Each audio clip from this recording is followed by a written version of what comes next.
નમસ્કાર, આપ જોઈ રહ્યા છો નેશન પ્લસ ન્યૂઝ. હું છું આપની સાથે હેતલ ભગત.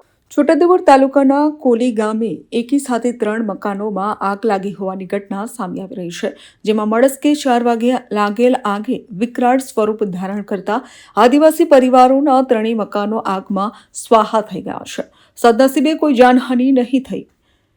3 પરિવારના લોકોનો આબાદ બચાવ થયો છે, જેમાં પિતા રાઠવા ધોડિયાભાઈ ભદુભાઈ અને તેમનો પુત્ર કમલેશ અને દુરસિંગના એકબીજાને અડીને આવેલ આ મકાનો છે. સ્થાનિકોએ આગ ઓલવવાનો પ્રયાસ હાથ ધર્યો હતો, જેમાં છોટાઉદેપુર ફાયર વિભાગને કોલ કરતા ફાયરની ટીમે સ્થળે પહોંચી પાણીનો મારો ચલાવ્યો હતો. ત્યારે મહત્વની વાત એ છે કે આ આગ કયા કારણોસર લાગી છે, કારણ અકબંધ રહ્યું છે. લાખોનું નુકસાન પહોંચ્યું છે. 3 પરિવાર ઘર વિહોણા બન્યા છે.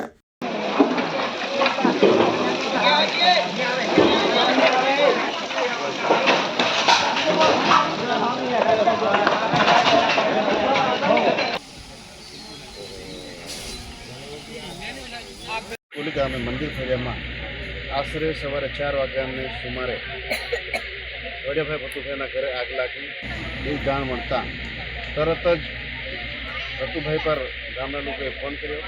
ભતુભાઈએ તરત એ ફાયર બ્રિગેડને ફોન કરતા ફાયર બ્રિગેડની ટીમ આવી ગઈ. એમાં રાઠવા ધોડિયાભાઈ ભતુભાઈ, દુરસિંહભાઈ ભતુભાઈ તેમજ કમલેશભાઈ ધોડિયાભાઈનો ઘર બળીને ખાક થઈ ગયા છે. આજરોજ કોલી ગામે સવારે 4 વાગે અમારા મંદિર ફળિયામાં અચાનક આગ લાગતા અમારા ફળિયાના મહેતાભાઈ રાઠવાએ મને જાણ કરી કે આપણે ધોડિયાભાઈનું મકાન સળગી ગયું છે.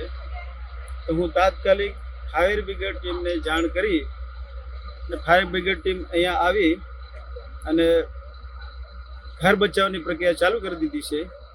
અને એના પહેલાં અમારા ગામ લોકોને જાણ નહોતી, પણ અમે તાત્કાલિક સ્થળ પર હાજર થઈ ગયા અને ફળિયાવાળા બધા આવી ગયા અને ફાયર બ્રિગેડ ટીમ પણ પહોંચી ગઈ અને અત્યારે કામ ચાલુ છે. Rehan Patel, nation plus news, Chhota Udepur. સમાચારોના સતત અપડેટ મેળવવા માટે અમારી નેશન પ્લસ ન્યૂઝની યુટ્યુબ ચેનલને સબસ્ક્રાઇબ કરો, બેલ આઇકન દબાવો અને જોડાયેલા રહો ફેસબુક, ઇન્સ્ટાગ્રામ અને ટ્વિટર પર.